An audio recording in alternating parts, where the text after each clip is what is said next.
We'll call the meeting to order, and we'll start with roll call. Around the room, Mary, you want to start? Mary Morgan, BUEA Director. Member?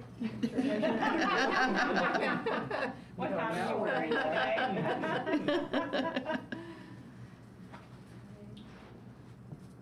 Dee, you're up. Dee De La Rosa, ESD. Holly Warren, Assistant Director for the Arts, ESD. Jane Cooper Smith. I'm wearing a BUEA Director hat right now. Cheryl Gilliland, Deputy Controller, Controller's Office, City of Bloomington. Kate Rosenbarger, City Council. Is that what I say right now? Member? Sure. Okay. And BUEA. BUEA member. Okay. Okay. Yep. Heather Robinson, BUEA Director. Felicia Spinelli, BUEA Vice President. And then in the rest of the Matthew, you want to start? Matthew Burns. I am ESD and campus staff. Alex Bradley-Go. Noah Sandweiss, Historic Preservation Program Manager. And then you said. Justin Fox. Steve Washell. All right. Thank you all. Appreciate it. All right. So we're going to jump right in. The director's report. Not too much to report. I've had a bit of a crazy month, so it's been a stressful month. Right now, Matthew and I are just still working on some of the data for our strategic plan. That's going really well. Matthew had a presentation to the mayor with some of the information. If the board is interested, we can set aside some time in June for some preliminary findings, if that pleases the board. Otherwise, there were just some last minute updates in the packet.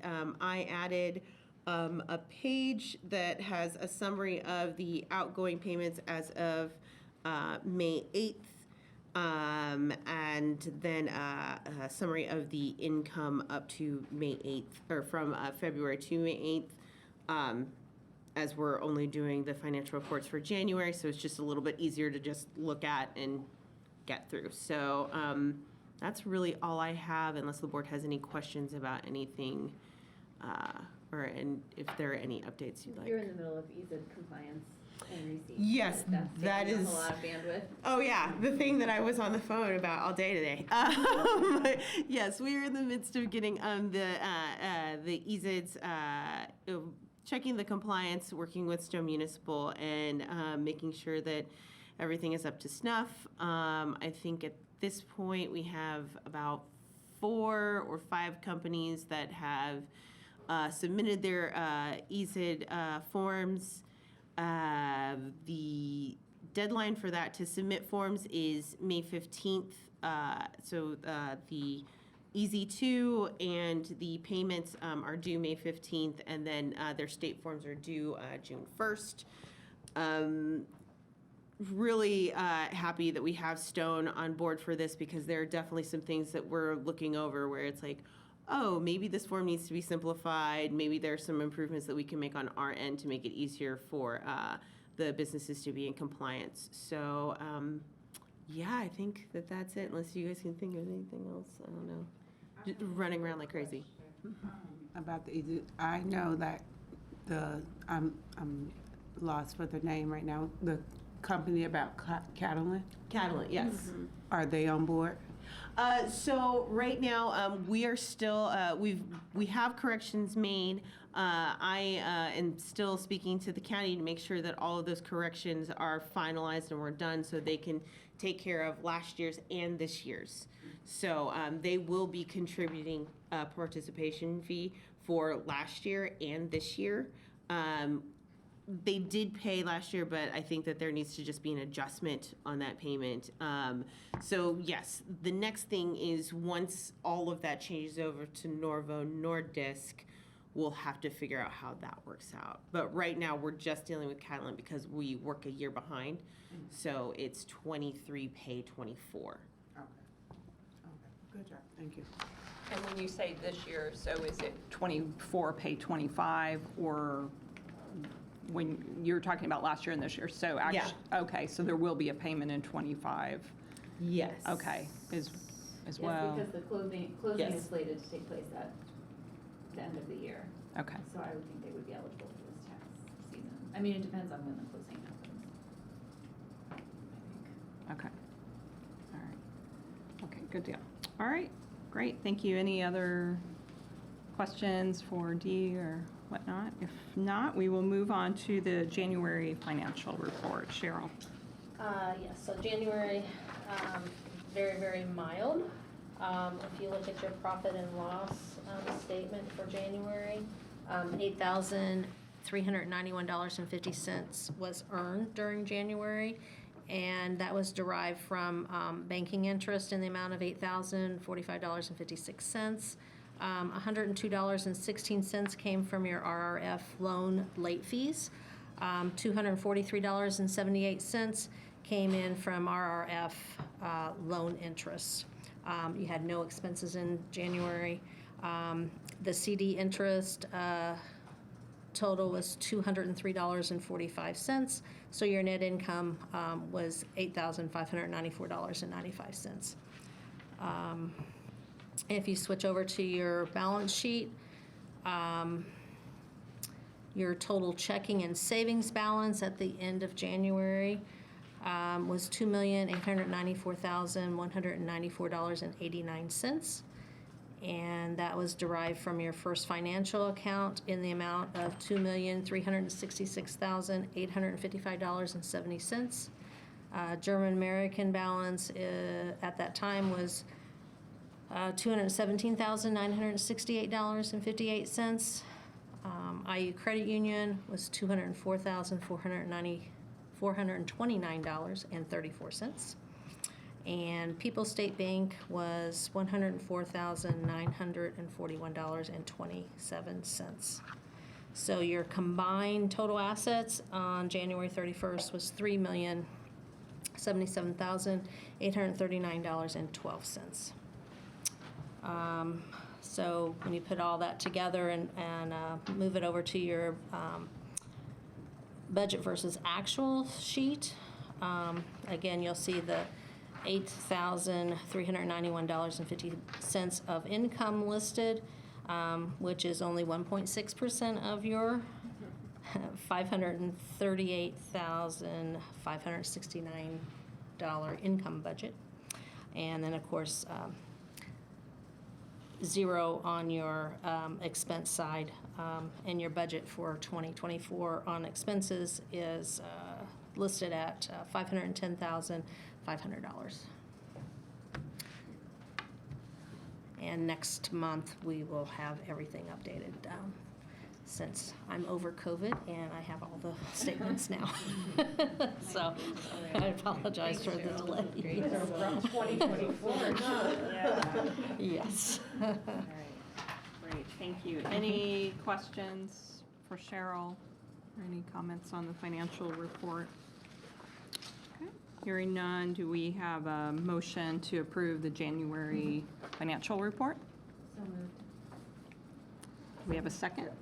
Second. Second. All those in favor, aye? Pose same sign. Motion carries. Thank you. All right.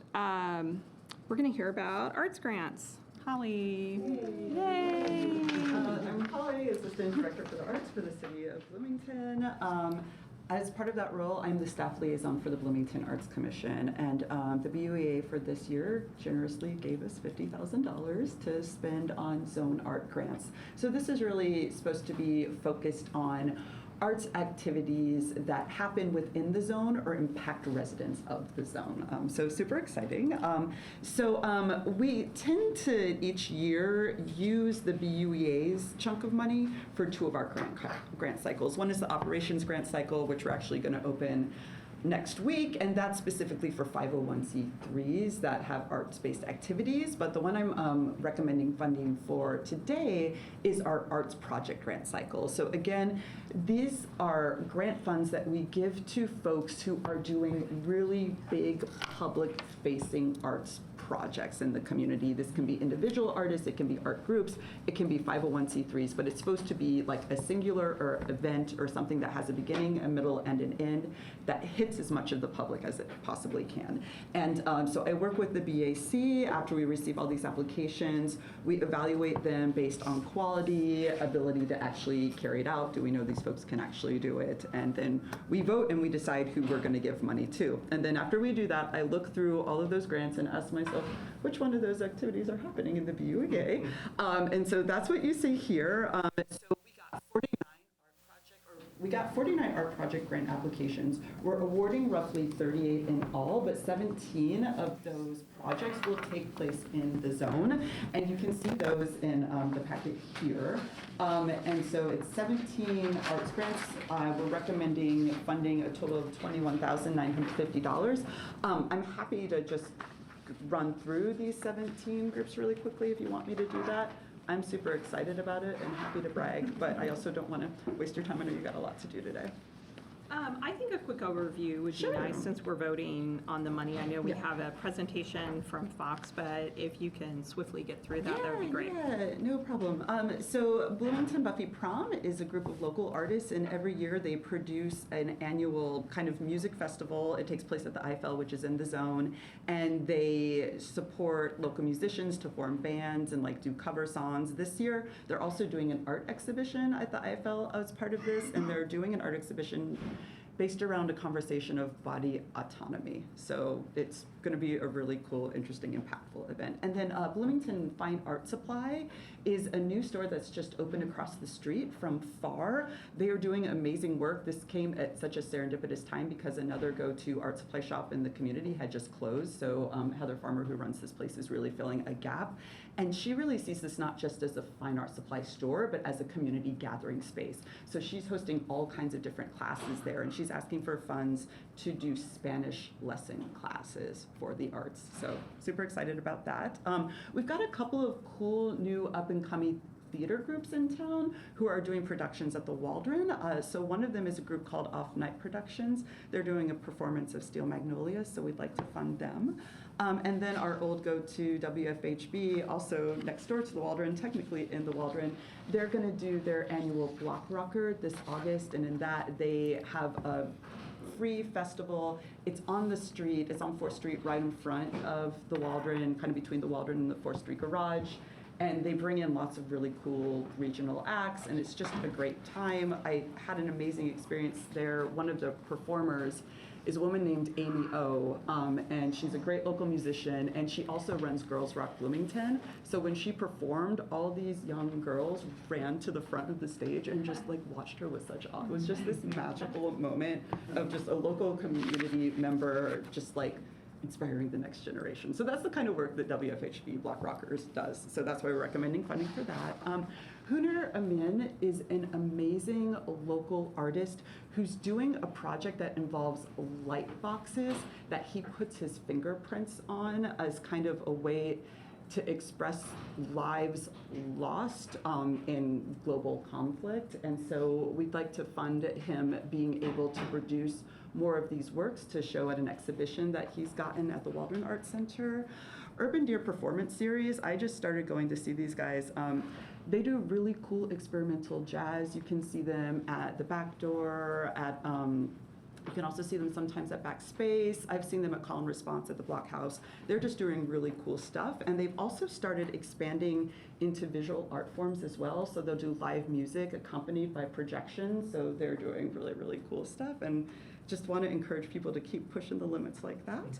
Wonder Lab, so before the pandemic, Wonder Lab used to do limestone carving events in their garden. And so they would bring in limestone carvers, and the limestone carvers would do something super cool on their own, but then other guests would be invited to also carve limestone. So it's a really cool way to get kids working with stone. That's super cool. So we'd like to give Wonder Lab some money to bring that back. Hideout Press is a really cool local printmaker. They want to do an event in the parking lot of Bad Knees, which is another print shop. It's right next to the farm stop. And they're going to literally bring in a steamroller and steamroll prints. So again, they're going to kind of make a festival all-day event out of this. So there will be, you can watch them steamroll prints, which is super cool, but then there are gonna be more printmaking activities that are more accessible for younger folks to participate in. So really excited about that. And that one, they're also using this as an opportunity to bring, there are so many cool local and regional print groups out there. So I think they're seeing this too as an opportunity to bring them all in and just, demonstrate more of their work. Artists for Environmental Restoration is a group that does a lot of work and education around climate change through the arts. So they're proposing to do a series of art making classes for young folks in the community at FAR. So they'll be doing art, but they'll be doing art that expresses the natural world and how it's being impacted by climate change. Another really cool new place that opened recently is called Arts Remains Creative Reuse Center. So Bloomington Fine Art, that's where you go if you want the really, really fancy stuff. But if that's out of your price range, you can go to the Art Remains Creative Reuse Center and you can get some art materials that folks in the community have had, don't want them, so they donate them. You can go there and get art supplies there for really cheap. This group is just getting off the ground, and again, I think they're just really hitting a need in our community. Rebecca Woodward is one of my favorite success stories. She started out receiving the Bloomington Arts Commission's Emerging Artist Grant. We gave her a very small sum of money to start doing art lessons for kids. And at first they were somewhat cost prohibitive, but the more we have given her money, she's been really able to open these classes up to a wider range of the public, so they aren't cost prohibitive and they're available to more folks. So we just want to encourage her to keep that going because again, she's just teaching these kids the skills they need to make art, but also just to be better creative thinkers in the world. Eclipse Productions, this is another local up-and-coming theater group. They did a performance of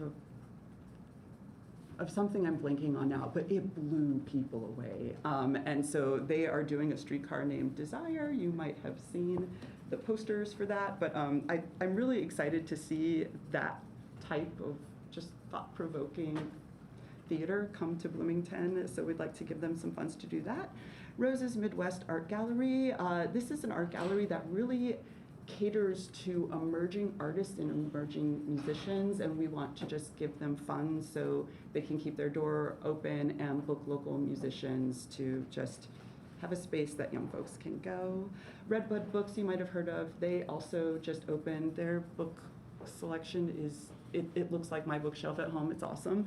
But they also want to expand to having arts, like visual arts in their space, and they also want to have artists talk around those artworks. So we're recommending funding for them.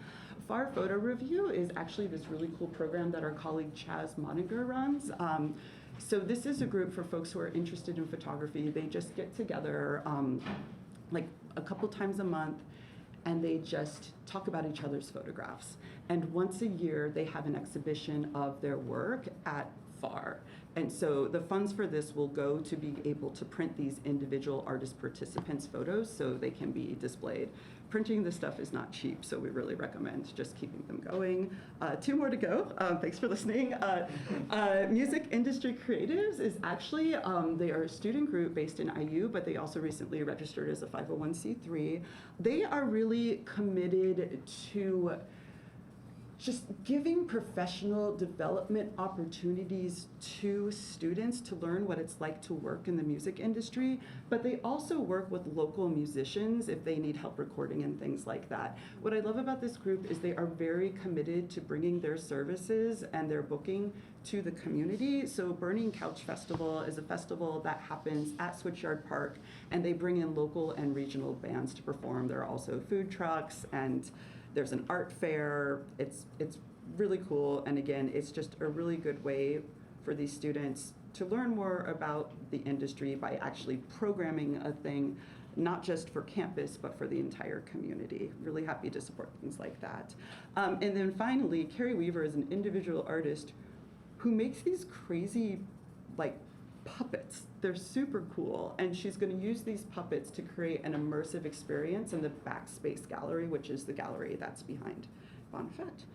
So that's what we're recommending we give funding to. I have to say, our grant cycles have gotten more and more and more competitive. And it's not just number of applications, it's robustness and quality of work. These decisions get harder and harder to make, but and that part of the conversation with my colleagues is always very painful, but it's just so heartening that so many people are doing so many different things to invigorate and make this community more dynamic. So, but I'm happy to answer any questions you have. Just since I'm fresh coming back, can you remind me how the cycles work? So this is for less than half of that total 50. Correct. Is there a fall cycle? There will be a summer cycle. That's the operations cycle. Well, actually, it starts on Monday. Yeah. I anticipate we'll spend down the rest of the money on operations. That's what I've kind of found historically with allocating BUEA funds. It's usually like a 40-60 breakdown. Like 40% will go to the arts project grant cycle, and then the other 60% will go to the operations cycle. And that's just because the award for operations grants, they tend to be higher, but the number, there are just more 501c3s also located in the zone. So we're able Yeah. to use those funds. That makes sense. Yeah. BUEA has a member on the selection process, or am I misremembering? You are always invited to read, Okay. but we haven't had one in a couple of years. Okay. But if you want to be invited for operations, there are Cheez-Its, because the chair always requires Cheez-Its, and there are donuts. So it's a long meeting. We did 2-3.5 hour sessions for arts projects, but it's so worth it, and it's an amazing group. They're very thoughtful. I'm very honored to work with them. Applicants, can they apply more than once? Like, I'm Yes. assuming you did not accept everyone that applied in this cycle. Correct. Oh, this yes. round. Yeah. So, can they apply more than once, and then can they be awarded more They than can once? be. Right Okay. now, we allow them to do that. So say we award a 501c3 arts project grant cycles as part of this round. They can apply again as part of the operations round. We'll just, as we're allocating funds, we do ask them to submit a form that indicates when they've gotten money from the city for the past 3 years, and so we just kind of weigh options, So we might, again, just based on the number of applicants we're getting, we might change that in the future. We might say you can only apply for one cycle, or we might say, we've done this in the past before the pandemic, you can only apply for the operations cycle once every other year. We're not at that point yet, and I really want to avoid making that decision if at all possible. That's great. What do you attribute the increase to? Better promotion? Better promo.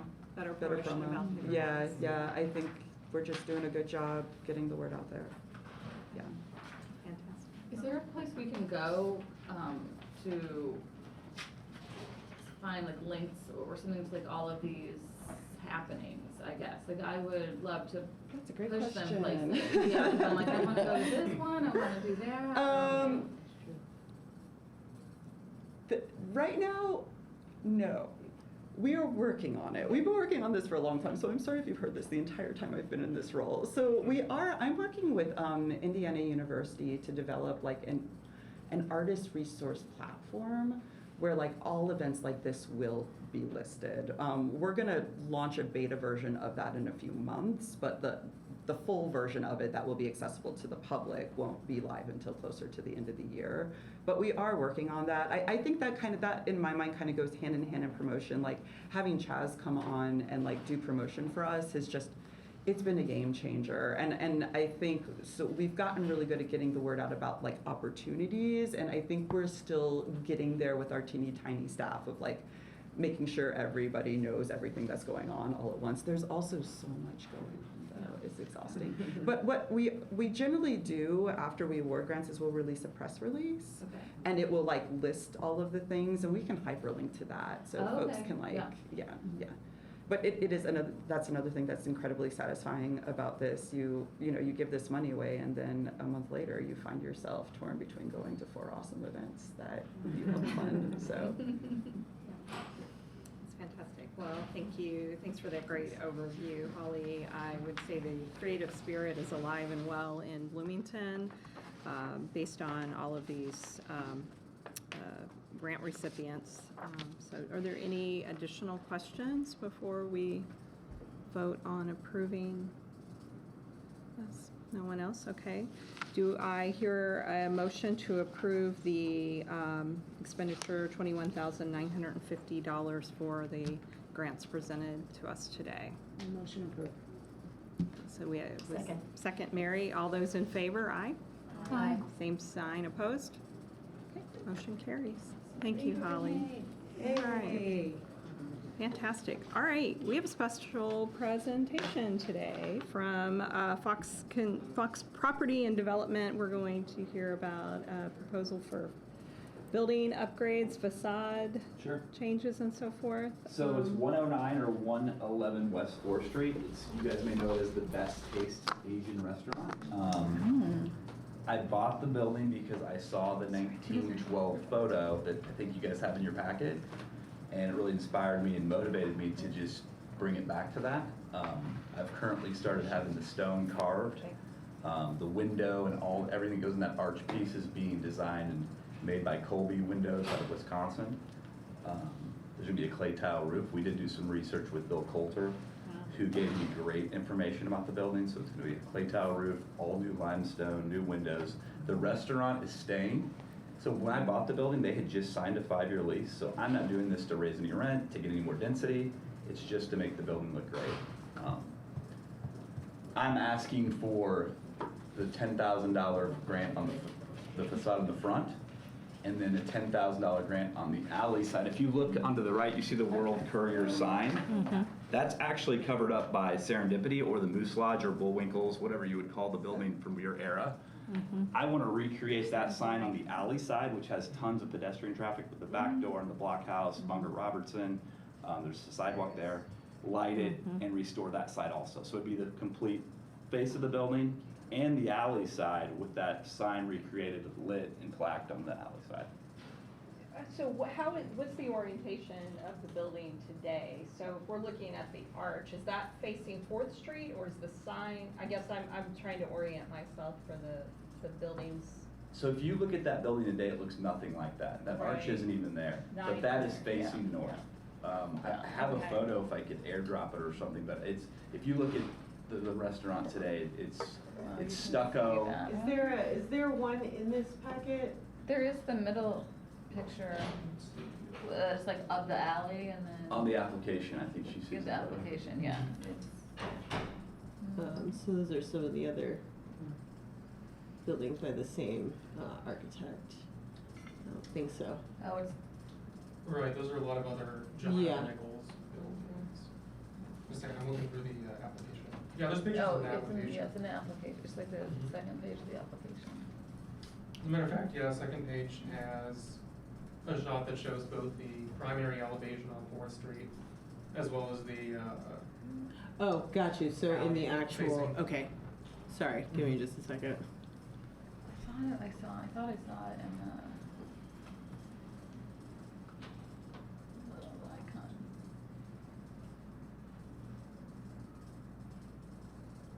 There. There we go. Oh, okay.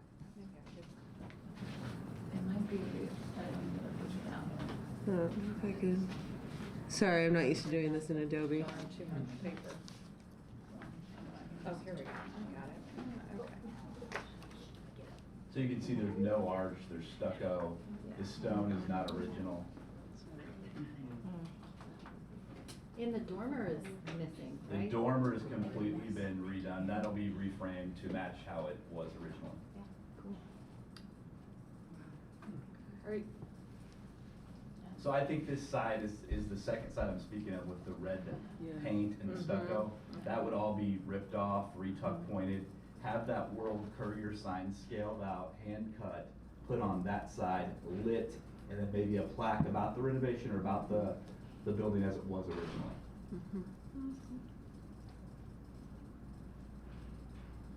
Wow, looks. Justin, you've done other work in restoring properties in Bloomington. What are some of the other ones that you've done? So I did the 2 buildings next to Goldcasters. Those buildings sit in Old Town in Chicago or the Gulf Coast, and Lincoln Park or DePaul campus. Those were reproductions of buildings that we did in Chicago. I did a historic restoration or renovation at the corner of Hillside and Washington with Nancy Heaston, maybe 8 years ago. It was known as the Coke Machine Building. I don't know if you old school Bloomington people remember a Coke machine out on the left side of Washington, right before you get to Hillside. That was a big restoration renovation we've done. Oh, yeah. And we've done lots of other houses throughout Ryan Park, Prospect Hill, Green Acres, you name it. And I did this in Chicago. That's how I started doing this stuff. But this will be a big one. And I'm excited to get started. It'll have copper guttering, clay tile roof, all new hand-pitched stone. It'll have a Tudor build at top. Chris Sturbaum's actually come on as a consultant to help me get to the restoration the way we want it. Again, we're not adding any density. We're not raising any rents. The restaurant's there to stay. It's just trying to make the building great. What's located on the second floor? There's 4 apartments. Will the construction have any impact on the restaurant located there? Or like, will there be a period of time where they'll have to temporarily close while you're doing the work? Like what's the timeline and what kind of, I guess, impact do you think that might have? Great question. The owner of the restaurants are going to China for June, July, and part of August, so we're doing the construction then. I've already worked with the Board of Public Works to close the alley, our partial closer, to redo the sidewalk out front, so all that's been taken care of and the building permit's been applied for. And so the other businesses in the alley are aware that this is likely coming? That's been part of the process, yeah. And when the alley's closed, I don't want to say it's completely closed. See the sidewalk there, right on the parking garage side? So all pedestrian traffic will still be able to enter and exit through the back door, Bunger Robertson, Blockhouse, and any deliveries of materials or products for the businesses can come right from the south side of the alley. 3rd Street. Are you closing the sidewalk on 4th also? We're doing not necessarily a closure, but a walk around. So I've rented the parking spaces right in front, and it'll walk right around. It's very nice of you. And how far will you go up? My popcorn shop is just. all the time. I mean, this is great for the whole neighborhood, right? Yeah. I mean, It it really is. speaks to what's happening Yeah. with the Waldron. And then, of course, there will be more attention on the neighborhood as the convention center develops out, however that happens. And yeah, so I just think it's really exciting. I'm curious if Noah has any comments for the board. Sure. One thing that I find exciting about this project is, it's not often that you get an opportunity to restore something that's been lost. This building wasn't substantially altered because previous owners wanted to do that. There were a series of fires that ran through the building, I think in the late 20th century. And so the building was stabilized and made habitable, but I think this is a great opportunity and an unusual one where we have a lot of documentation about what the building originally looked like, what kind of materials went into it, just a fabulous amount of detail that sort of informs this project that Justin's working on.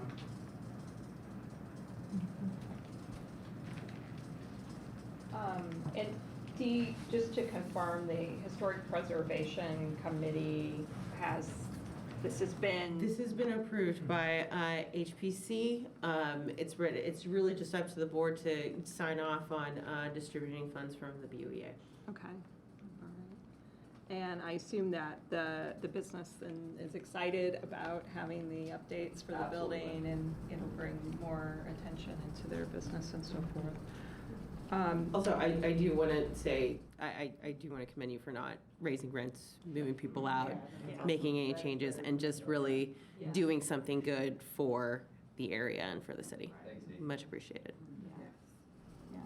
I guess the tenants in the building other than the restaurant, if there's apartments upstairs, are they impacted by this, or will there be between school, are they rentals for maybe students and in between the summer season? There are rentals up there. It's not gonna really impact the inside too much. I have talked with one of the tenants. She's this great lady that lives downtown. She's like in her late 60s, wants to live downtown. And there might be a 2-week period where we're reframing that gable, our dormer, I should say. where we've talked about putting her up in an Airbnb just because of some extra dust or things that might be going in her unit. She's fine with it. Oh, that's good. But it'd be minimal Yeah. on the inside. Okay, all right. And it'll create a beautiful building. Yes. All right. Any other questions? So just then, reviewing the request today is a request for support from the BUEA grant funds. It's 20,000. 20,000, thank you. Yeah. There we go, right there. And this would come from the budget that we have for For historical preservation. preservation for We have specifically a line for the facade grant, and it is for $40,000 currently. Okay, great. And so the request today is for $20,000. Yes. Sorry, if the full amount of the facade grant is 40,000 per, what's 40,000? The budget line. The budget. Oh, total for the Yeah, year. total for the year, yes. So, okay. We took it down, I think, a little because people were not requesting them. Right? Yes. And so we just hadn't used them in a couple of years. Yeah.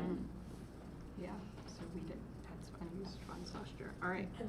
And just the limit, remind me, the limit per application is what, or do we have a limit? There is no limit per application. It is per facade. Mhm. So, Okay. 10,000 for. so 10,000 per phase. Okay. All right. Any other questions about this project or whatnot? It sounds like a wonderful project. It'll be such a lovely change to that building and just, will bring such character and historic, look to that part of the downtown. So if hearing no more questions, do we have a motion to approve the $20,000 grant? So moved. Virginia, second? I'll second. All right. All of those in favor, aye? Aye. Opposed, same sign? Hearing none? All right, motion carries. Thank you. Congratulations. Thank you. Yeah. Well, very excited to see some, we want pictures when. Yeah. Stop on in and see me, I'll be there a lot. Thanks, you, guys. Thank you. Yeah, I'll come see you Friday. For sure. Bye-bye. Congratulations. No, appreciate it, guys.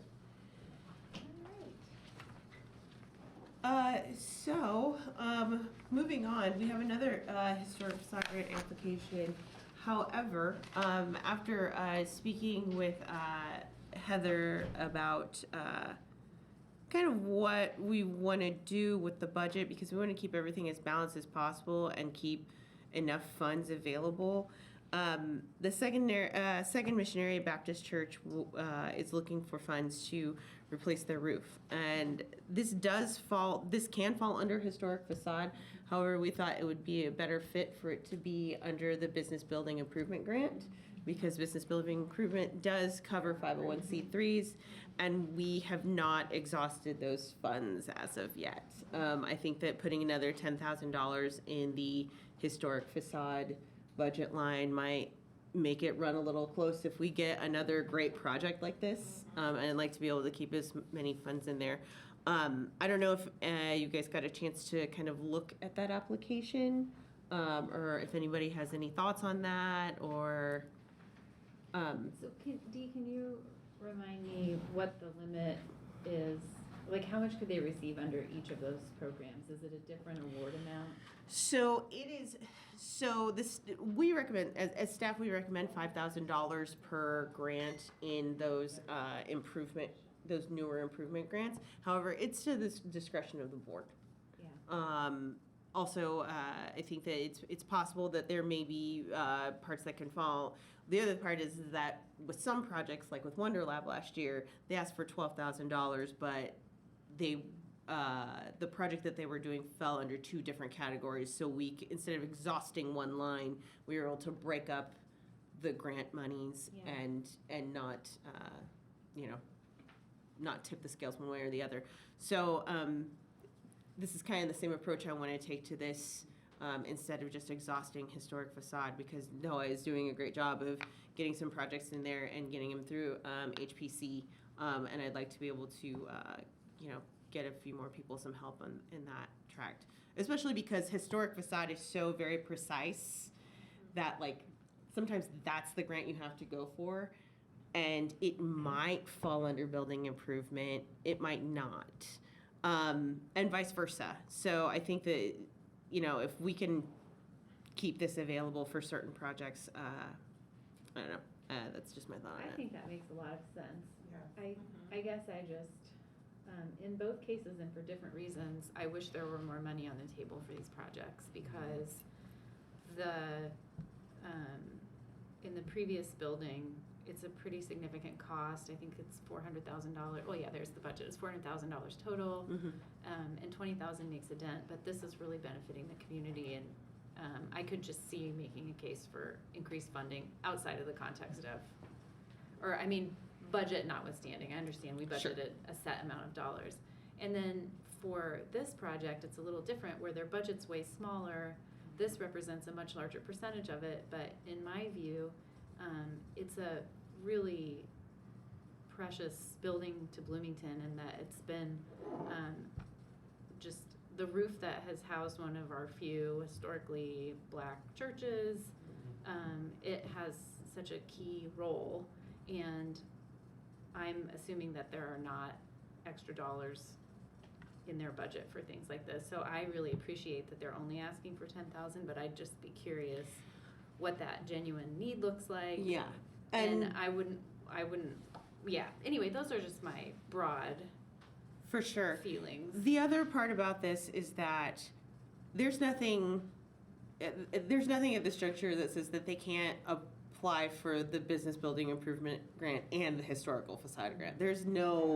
They can ask, they're more than welcome to ask for more money, and when we discuss that with them, that's something that they can do. Yeah. And I did mention that to Mr. Fox as well. I was like, there's nothing that says that you can't apply for multiple BUA grants for the buildings. So, if we do see that these projects are really important and we really want to do something, I think that the board has a lot of discretion, especially on the newer grants. It's just kind of like, I put at the discretion of the board for a reason, because I think that you see projects that you really love and really want to do and help out with, and there shouldn't be a barrier keeping you from for paying for something like that just because it says it on a piece of paper. So why not make it loose enough that we can really help as many people and be involved in as many projects as possible? And I guess my question is, if we did spend down any particular category, there's nothing to prevent us from making a budget amendment.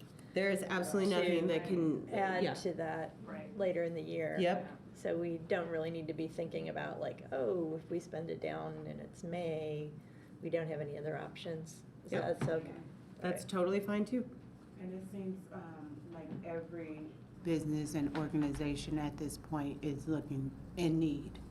So especially to make the community look better and make these businesses more presentable, yeah, we need to raise the budgets for things like that.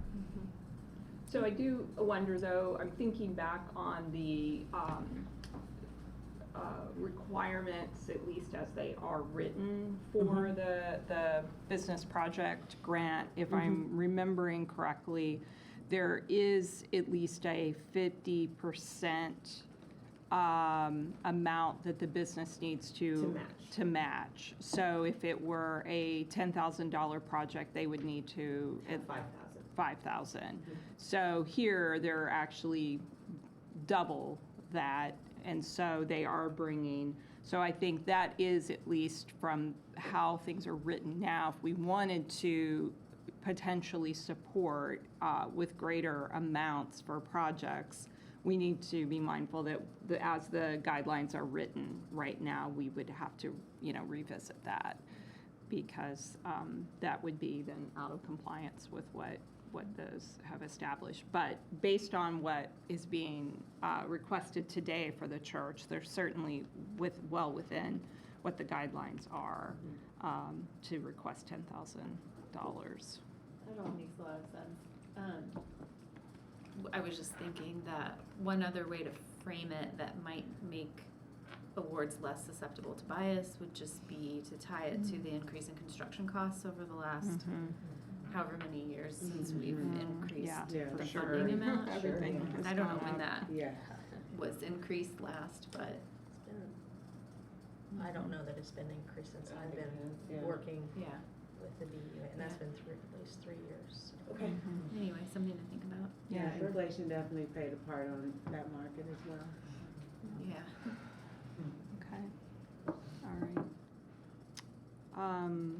Okay, well, Noah and I will be in contact with Second Missionary and kind of let them know what's going on and hopefully have them in next month to propose their grant ask. All right. That sounds great. Thank you. It's good to see projects coming before the board and being able to utilize the funds that we have for these I don't wanna purposes. spoil anything, but I probably won't be the last to see any of this. Hopefully we can use up all those funds. That's great. Good. Well, we'll welcome you back for sure. It seems a little off of this, but it's connected. Because I think that sidewalk at 8th and Rogers, I'm not sure which side it's on, but Noah, isn't that one of the WPA sidewalks? I'm gonna just Where have a the- look up there. Where the church is, like that would be their sidewalk, and I know we are looking at how to like remove those mostly because they're not accessible and like sort of like pay tribute to them but make accessible sidewalks for folks, and I think that could be something we consider in the zone because it's very expensive to do. I'll fill you in. I've been having some conversations with planning department and streets about how they're handling taking up and replacing some of those pavers, because to a large extent they're kind of interchangeable, so the extent to which parts of those can be preserved that still work, that's great. So, But yeah, I think people have talked about that one over on 8th, I Right. think, just being like impossible to like roll on for folks and like very difficult. So I don't know, I mean, and it's the church that has to maintain that. Right, So, and, yeah. and all of our improvement grants do include sidewalks. Oh, so- cool, okay. Yeah, Yeah. so great. also that's why it would be better to have it over in the improvement grant as opposed to the facade grant, so, yeah. All right. Very well. We'll look forward to that presentation next month. We have had a very speedy meeting here, very efficient for everyone. All right. Are there any other thoughts, comments, or Well, anything? I have a thought. It's totally off topic, but it's based on the loans for businesses. And I just know, as a business owner, I know the pull and tug of this season and past season, and business has not been great. So is there room for us to dissolve these loans? Can we have a conversation about that? All right. And you're referring to the loans that were part of the the rescue, recovery, the COVID Yes. loans, what are sitting here on the balance sheet right Yes. now. So we have about $184,000 payable to BUEA and these loans. I think that's a great topic to bring up. Do we have any clarification on what they're doing with the F&B loans, or what the city, because the city had a number of F&B loans, and I'm wondering if they've come to some. At this juncture, I haven't had any conversations with Controller McClellan about what is happening at this point. I know that that she did give a report to the state using some of the data that I gathered. However, these loans were extended to 2026. So right now, it doesn't feel like there's too much of a rush. And I think that's, and I am not opposed to that, honestly. We have 2 years to figure out how to do this in an equitable and smart way. Because the main goal of these was to help people, not punish them. Right. And you have a lot of people, a lot of businesses that have been trying, so you don't want, you don't want to show a lot of favoritism to us, like, well, had I known we weren't going to be required to pay them back, why have I been paying? So I think you have to really take that into consideration, but, Sure. but you're exactly right, it's been very hard on businesses, and, you can see that with some of them really struggling, and are closing their doors or whatever. And even ones that paying back are closing their doors. And do we want to put that type of strain on the small businesses? Well, and I guess I would talk about the small business impacts just in a really direct way. Like, we've seen businesses closing, those are related to personal bankruptcies. I don't know if you all are aware, there was a suicide that was related to a small business that was struggling in Bloomington. Yeah. Actually, there were multiple. Yeah, I was about to say it was more than one. So the suffering that's happening, businesses have to wear a poker face to the public. They have to wear that smile and make sure it seems like, come on in, we're like so happy to see you. So they have to wear a poker face no matter what. But the COVID impacts, I was talking to somebody this week who was saying, I think 2023 was worse than 2022, and so we've entered 24, and now the summer slump is here earlier than normal, which poses a different cash flow challenge. So I think it's just really, I just want to point out that it's not just hard, it can be dire, and maybe the ask would be to have kind of an overview at the next meeting, and maybe you and Matthew could run us through a more structured conversation about it. Yeah, I would like Matthew to bring some of the data that we've gotten together about, where we are as a city and what's going on. Because I think that a lot of the action that we need to take to improve anything will have to be direct and swift, and the easiest, kind of the quickest wins for a lot of people, because there are a lot of people that are very much struggling.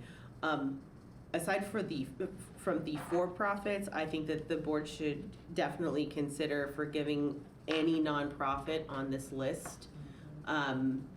As just, we can consider a donation for the year.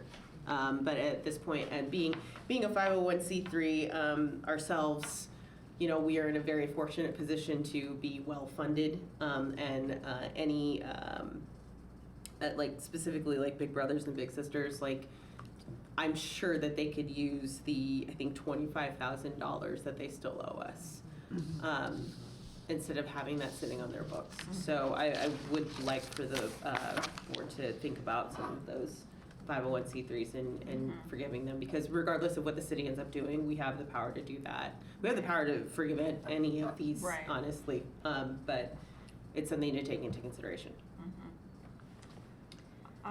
I think it's a conversation for us to continue to have, for sure, and I think Jane's suggestion of something maybe a little bit more structured, some kind of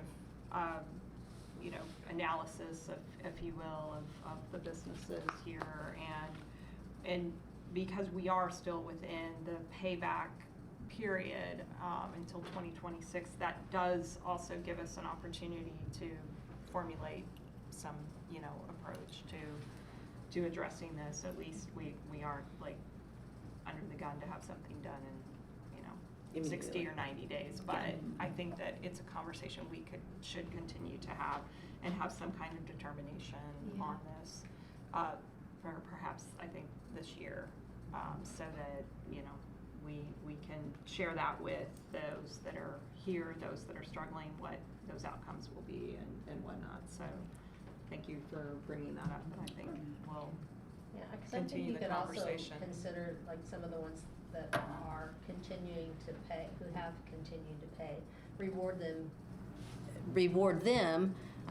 You're assisting the ones that haven't paid, but maybe the ones that have paid, reward them in a, maybe a grant that doesn't have to be repaid, that kind of offsets the ones, I don't know, it's just another way of It's kinda thinking tricky, about though, it. It is because tricky. People, It is tricky. people who are not paying, it's not because they were like, I wanna. Right, yeah, I like, understand. I'm Yeah, gaming the right, yeah, system, or I don't wanna absolutely. be responsible, it's, Right. it's Yeah. not usually a choice. Yeah. Yeah, it's like But- payroll is maybe more critical, right? Right. So, Yeah. Payroll's always Especially gonna because of- win. Oh, yeah, and Yeah. a loan shark's not knocking on your door, so you're like, hey, Yeah. they'll pay my staff. So, yeah, that makes sense. Yeah. that- Yeah. But I Yeah. understand I the just, thinking, yeah. yeah. Yeah, I mean, thinking because you of- don't know what the ones that have paid, if they have sacrificed something else to Yes, make their pay, absolutely. I mean, We've had possibly. some pay they- that have closed. Yeah. Exactly. Pay off Yeah. that have closed. Yeah. So, Yeah, I I think mean, that it's is just, the tricky it's part. such a, yeah. So Balancing act. questions, would it be, and thank you for bringing this up, would it be invasive to maybe send out a note, like once we meet again and talk about this, to send something out to the businesses who are maybe, well, all of them, but, and just, once we come up with some type of plan, since there's until 2026, say this is your, I hate to use this language, it sounds like some loan shark mess, but I don't know, settlement or payoff, or for people maybe who would be willing to continue or can, and maybe just offer them a percentage and say, these are the options that we've come up with. If you want to do this, you're done after that point, or you can just walk away. I mean, I'm just saying, you never know. There may be some businesses who, feel like they are in a position to go ahead and continue to contribute, but maybe having a smaller percentage or a smaller amount would be more feasible, whereas some businesses, for whatever reason, as we've, stated, they just can't. I mean, they're literally like, Yeah. I was praying for this moment, that they would be like, hey, you don't have to worry about this. So just kind of considering some options and giving the businesses the options. I don't know if that makes sense what I'm saying, but just kind of as a thought. Yeah, I mean, I would love to be able to offer percentages, and once again, it's up to you. Whatever the board decides, I will go with, and I will make that happen. I think that percentages are a good idea of thinking about different types of structures to help people out. I 100% understanding wanting to have people pay this money back, but there are just some people who just cannot. And it's just, we're just turning the screws on them. Right. Yeah. And it's just, it's not helping them. Screwdriver. Yeah, right. You know, So, when we do have the ability, to just take care of it. yeah. you know. All right, well, good discussion, and we will, I know these tables have a mind of their own. So we will continue this conversation, and then we'll look next month for maybe some more specifics and what some are paying every month and so forth. I mean, I think just trying to get some kind of sense of where businesses are and being mindful to, maybe identifiers for the businesses as I get that it's, name spoken and such, may not be appropriate. So, yes, thank you all for that. Appreciate that conversation. Anything else before we adjourn for today? We're a little after 1. All right, that's all. Thank you. Thank you. Thanks.